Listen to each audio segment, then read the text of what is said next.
আজকে বাংলাদেশ একটা ছোট দেশ, কিন্তু সার্বভৌম দেশ, তার স্বাধীন অধিকার আছে। কেন এই প্রচার মাধ্যম, মূল প্রচার মাধ্যম, তারাও তো এই দাঙ্গাবাজিদের উৎসাহ দিচ্ছে। মানুষকে সুড়সুড়ি দিয়ে উত্তেজিত করার পরিবর্তে কিভাবে সুস্থিতি আনা যায় সেই চেষ্টাটাই করতে হবে। ওই ওমর খালিদ তো 5 বছর বিনা বিচারে জেলে পড়ে আছেন। স্ট্যান স্বামী তো প্রকৃতপক্ষে জেলেই মারা গেলেন। পৃথিবীর যে কোনো জায়গায় সংখ্যালঘুদের উপর আক্রমণ হলে পরে আমরা তার বিরোধিতা করি। এই সংখ্যালঘুদের অধিকার রক্ষার জন্য যখন আমি আওয়াজ তুলব, তখন আমাকেও ভাবতে হবে যে আমি আমার ক্ষেত্রে, আমার দেশে আমি সংখ্যালঘুদের অধিকার রক্ষা করতে পারছি কিনা। তা শুভেন্দুবাবুরা কই সমালোচনা করছেন না তো ইসরায়েলের, যেখানে গাজায় লক্ষ লক্ষ শিশু নারীকে নির্বিচারে হত্যা করা হচ্ছে। সনাতনী কাকে বলে? আমি যদি এই প্রশ্ন তুলি, জবাব দিতে পারবেন শুভেন্দুবাবু? বলছেন কালকেই দাবি উঠল আমেরিকা এবং চীন থেকে যে ভারতবর্ষের সঙ্গে কোনো ব্যবসা করা যাবে না কালকেই যদি ওমর খালিদকে ছেড়ে না দেওয়া হয়। বাংলাদেশের বর্তমান পরিস্থিতি এবং আমাদের ভারতীয় মিডিয়ার ভূমিকা কেমন হচ্ছে? দুর্ভাগ্যজনক হচ্ছে যে বাংলাদেশ একটা ভিন্ন রাষ্ট্র, সেখানে সংখ্যা গরু এবং সংখ্যালঘু নিয়ে একটা বিরোধ আছে। এই বিরোধ তো ভারতবর্ষেও আছে, এই বিরোধ তো দক্ষিণ পূর্ব এশিয়ার বিভিন্ন দেশে আছে। এবং সেই জন্যে মূল যে কর্তব্য হওয়া উচিত এদেশের সংবাদ মাধ্যম বলুন, ওদেশের সংবাদ মাধ্যম বলুন, যে সরকারগুলোর, সেটা হচ্ছে যে মৌলবাদী কণ্ঠস্বরের বিরুদ্ধে যুক্তিবাদ এবং সংখ্যালঘুদের অধিকার রক্ষার জন্য আওয়াজ তোলা। এই সংখ্যালঘুদের অধিকার রক্ষার জন্য যখন আমি আওয়াজ তুলব, তখন আমাকেও ভাবতে হবে যে আমি আমার ক্ষেত্রে, আমার দেশে আমি সংখ্যালঘুদের অধিকার রক্ষা করতে পারছি কিনা। তা না হলে আমার প্রতিবাদটা খুবই জোলো হয়ে যাবে। বাংলাদেশ একটা অস্থির সময়ের মধ্যে দিয়ে যাচ্ছে। সেখানে আমরা দেখতে পাচ্ছি মৌলবাদী শক্তির উত্থান হয়েছে, তারা সংখ্যালঘু সম্প্রদায়ের ওপর আক্রমণ করছে। কিন্তু পাশাপাশি এটাও দেখা যাচ্ছে যে সেখানে সংখ্যালঘুরাও সংগঠিত হচ্ছেন তাদের অধিকার প্রতিষ্ঠার জন্যে। আমাদের উচিত সংখ্যালঘুরা সেখানে সংগঠিত হন, নিজেদের অধিকার প্রতিষ্ঠা করুন এবং সংখ্যাগুরু মৌলবাদের বিরুদ্ধে তীব্র সমালোচনা করা। সেই কাজটা করার পরিবর্তে আমরা যদি ইন্ধন জুগিয়ে যাই, যে ইন্ধনের ফলে উত্তেজনা সৃষ্টি হয়, সেটা আর যাই হোক না কেন সুস্থ সাংবাদিকতাও হবে না, সুস্থ রাজনীতিও হবে না। শুভেন্দু অধিকারী একেবারে পেট্রোপোল সীমান্তে গিয়ে গতকাল মিছিল করলেন, পড়লেন, 24 ঘন্টা অবরোধ করলেন এবং তিনি বললেন যে 5 দিন দেখব, তার মধ্যে যদি নিঃশর্ত মুক্তি না দেয় চিন্ময় কৃষ্ণ প্রভুকে, তাহলে আগামীতে আমি ভারতের সঙ্গে বাংলাদেশের বাণিজ্য, আমদানি রপ্তানি সব বন্ধ করে দেবো। আজকে যদি আমেরিকা এবং চীন বলে যে ওমর খালিদকে 5 দিনের মধ্যে নিঃশর্ত মুক্তি না দিলে তারা সমস্ত ব্যবসা বাণিজ্য বন্ধ করে দেবে, কি দাঁড়াবে? শুভেন্দুবাবুরা এইসব কথা বলেন, কথা বলারে কি বিবেচনা করে দেখেন যে রাষ্ট্রের কি সম্পর্ক, কূটনৈতিক সম্পর্ক কি, ব্যবসা বাণিজ্যের সম্পর্ক কি? ধরুন এইটা ঘটনা ওরা বলছেন, কালকেই দাবি উঠল আমেরিকা এবং চীন থেকে যে ভারতবর্ষের সঙ্গে কোনো ব্যবসা করা যাবে না কালকেই যদি ওমর খালিদকে ছেড়ে না দেওয়া হয়। কি বলবেন শুভেন্দুবাবুরা? এরা কি রাজনীতি করেন, না রাজনীতির জামার আড়ালে এরা দাঙ্গাবাজকে প্রশ্রয় দেন? এটাই আজকে সবচেয়ে বড় বিষয় হয়ে দাঁড়িয়েছে। তিনি বলছেন যে সমস্ত রাজনীতির রং ভুলে সমস্ত সনাতনীরা এক হন। সনাতনী কাকে বলে? আমি যদি এই প্রশ্ন তুলি, জবাব দিতে পারবেন শুভেন্দুবাবু? সনাতনী কথার অর্থটা কি? সনাতনী শব্দটা কবে থেকে এলো? সনাতনী শব্দ তো প্রকৃতপক্ষে বেদ, উপনিষদ, রামায়ণ, মহাভারতের মূল চরিত্রের বাইরে।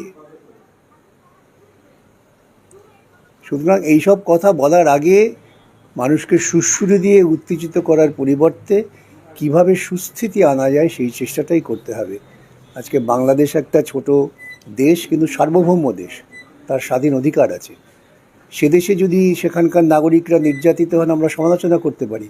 শুভেন্দুবাবুরা কই সমালোচনা করছেন না তো ইসরায়েলের, যেখানে গাজায় লক্ষ লক্ষ শিশু নারীকে নির্বিচারে হত্যা করা হচ্ছে, তাদের খাদ্য বন্ধ করে দেওয়া হয়েছে, ওষুধ বন্ধ করে দেওয়া হয়েছে।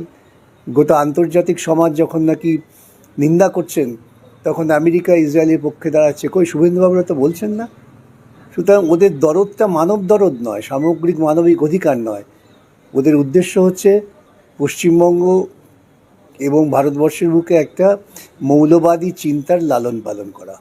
এতে করে কি ভারতীয় সংখ্যালঘুদের ওপর প্রভাব পড়বে না? পড়ছেই তো। কি কাণ্ড ঘটেছে উত্তরপ্রদেশের সম্বলপুরে। দিকে দিকে তো ভারতবর্ষের সংখ্যালঘুদের উপর আক্রমণ হচ্ছে। ওই যে বললাম, কই ওমর খালিদ তো 5 বছর বিনা বিচারে জেলে পড়ে আছেন। স্ট্যান স্বামী তো প্রকৃতপক্ষে জেলেই মারা গেলেন। ওই অধ্যাপক, ওই ভদ্রলোকের নাম ভুলে যাচ্ছি আমি, হুইল চেয়ারে প্রকৃতপক্ষে তাকে বহুদিন আটকে থাকতে হয়েছিল। সুভা ভারদ্বাজকে বহুদিন জেলে আটকে থাকতে হয়েছে। কেন? যেহেতু এরা ভিন্ন স্বরে কথা বলেন। এগুলো তো একটা সংখ্যালঘুর উপর আক্রমণ। আমাদের মূল চিন্তা হওয়া উচিত যে সংখ্যালঘু অধিকার এটা দায়িত্ব সংখ্যাগুরুদের। পরিবারের যে অভিভাবক হয় তার দায়িত্ব হচ্ছে কিন্তু সকলের দিকে নজর করা। এবং ভোটে জিতে ধর্মীয় উন্মাদনা তৈরি করাটা কাজ নয়। যে আপনারা কি করছেন, একদিকে যেমন বিজেপি একদিকে যেমন তৃণমূল, তারা দুজনেই দুদল রাজনীতি, একেবারে তারা বাংলাদেশের সংখ্যালঘুদের ওপর প্রতি তারা করুণা দেখাচ্ছে। আপনারা কি করছেন? আমরা এই কথাগুলো বলছি দেখাচ্ছি, আমরাই তো আসল কথা বলছি যে প্রত্যেক জায়গায় সংখ্যালঘুদের অধিকার যদি রক্ষা করো তাহলে অন্য রাষ্ট্র সংখ্যালঘুদের ওপর আক্রমণ হয় না। আপনি আচরি ধর্ম পরের শিখাও। আমরাই তো বারবার বলছি যে সর্বত্র পৃথিবীর যে কোনো জায়গায় সংখ্যালঘুদের উপর আক্রমণ হলে পর আমরা তার বিরোধিতা করি। আমরা চাই সংখ্যালঘুদের অধিকার রক্ষিত হোক, কেন সেটাই গণতন্ত্রের মূল কথা। এই কথাটা তো বামপন্থী ছাড়া আর কেউ বলছে না। এবং বামপন্থীরা আমরা সঠিক কথা বলছি বলে আমাদের কথাটা সাধারণের কাছে পৌঁছতে সময় লাগছে। কেন এই প্রচার মাধ্যম, মূল প্রচার মাধ্যম, তারাও তো এই দাঙ্গাবাজিদের উৎসাহ দিচ্ছে। ভারতে মূল্যবৃদ্ধি, মুসলিমদের ওপর অত্যাচার, দলিতদের ওপর অত্যাচার এবং গেরুয়াপন্থীদের যে ঘৃণ্য ভাষণ, সেখানে মসজিদের নিচে মন্দিরও খোঁজা চলছে, এই যে বিষয়গুলো, এগুলো নিয়েও তো ভারতীয় মিডিয়া সে অর্থে প্রচার করে না, কিন্তু বাংলাদেশ নিয়ে ব্যাপক আমি সে কথাই তো বললাম। আমি তো শুরুতেই বলেছি যে আমি আমার দেশে সংখ্যালঘুদের অধিকার রক্ষার জন্য কি করেছি। মানে মসজিদের নিচেই কি মন্দির পাওয়া যায়? এবার তো বৌদ্ধরা এসে বলবে খোলো তাতল্লা আমাদের বুদ্ধ স্তূপ পাওয়া গেছে। এরপর তো শুভেন্দুবাবু যেখানে থাকবেন সেখানে পুরনো এক লোক এসে বলবে জমিটা আমাদের ছিল, মাটির তলায় খোঁড়ো, ওখানে আমাদের বাসন পাওয়া যাবে। সবই খুঁড়তে শুরু করবেন। ইতিহাস কি পেছন দিকে দৌড়োয় নাকি? ইতিহাসের গতি সামনের দিকে। আসলে ওরা ভারতবর্ষের শ্রমিকদের প্রতি কোনো মর্যাদা নেই। এটা তো বলতে পারে যে ভারতবর্ষের শ্রমিকরা স্থাপত্যকর্ম তৈরি করেছে, তাকে রক্ষা করো। আর তুমি যদি মনে করো ঐতিহাসিকভাবে তলায় মন্দির ছিল, দিকে দাও, ঐতিহাসিকভাবে তলায় মন্দির ছিল, এই মন্দির ভেঙে এটা হয়েছে, এই ইতিহাসের শিক্ষা আপনারা নিন। কিন্তু এটা ভারতের শ্রমিকদের তৈরি, তাদের আমি সম্মান করি। সেই বোধটা তো নেই। সেই বোধটা আসুক। পশ্চিমবঙ্গ এবং ভারতবর্ষে সংখ্যালঘুরা অত্যাচারিত হয়, সেখানে বিজেপির কোনো নেতা বা মন্ত্রী বা আমাদের এই বিরোধী দলনেতা শুভেন্দু অধিকারীও কোনো অর্থে মুখ খোলেন না। বাংলাদেশ নিয়ে এত হইহল্লা করছে কেন? রাজনীতির ময়দানে টিকে থাকার জন্য নাকি অন্য কোনো কারণ? দাঙ্গা বাঁধাবার জন্য। আরএসএস এর মূল কর্মসূচি হচ্ছে দাঙ্গা। আপনারা দেখেছেন গুজরাটে 2002 সালে দাঙ্গা হয়েছে। দাঙ্গা করে এদের উত্থান। ভারতবর্ষ বিভাজনের সময় দাঙ্গা ঘটেছিল, একদিকে মুসলিম লীগ একদিকে আরএসএস। দাঙ্গা করে এরা টিকে থাকতে চান, তাই আর কিছু না। 26-এ কি এই বাংলাদেশকে ইস্যু করে এরা ভোট প্রচারে নামতে পারে? এত তাড়াতাড়ি কিছু বলা যায় না। মানুষ কখন উপলব্ধি করবে, মানুষ ক্ষেপে উঠবেন কে জানে। শ্রীলঙ্কায় যেরকম ঘটনা ঘটে যাবে কে বুঝতে পেরেছিল। সুতরাং পৃথিবীর কোনো দেশ মৌলবাদের উপর দাঁড়িয়ে টিকে থাকতে পারে না। আজকে মৌলবাদের উপর দাঁড়িয়ে পাকিস্তান টিকে থাকতে পারেনি। মৌলবাদের উপর দাঁড়িয়ে পৃথিবীর কোনো দেশ টিকে থাকবে না। যতই ওরা মৌলবাদী লম্ফজম্প করবেন ততই ওরা নিজেদের ভবিষ্যতের কবর খুঁড়বেন। এবং সেই জন্যই ওরা ভয় পাচ্ছেন হিন্দু সংকটে, হিন্দু সংকটে, হিন্দু সংকট।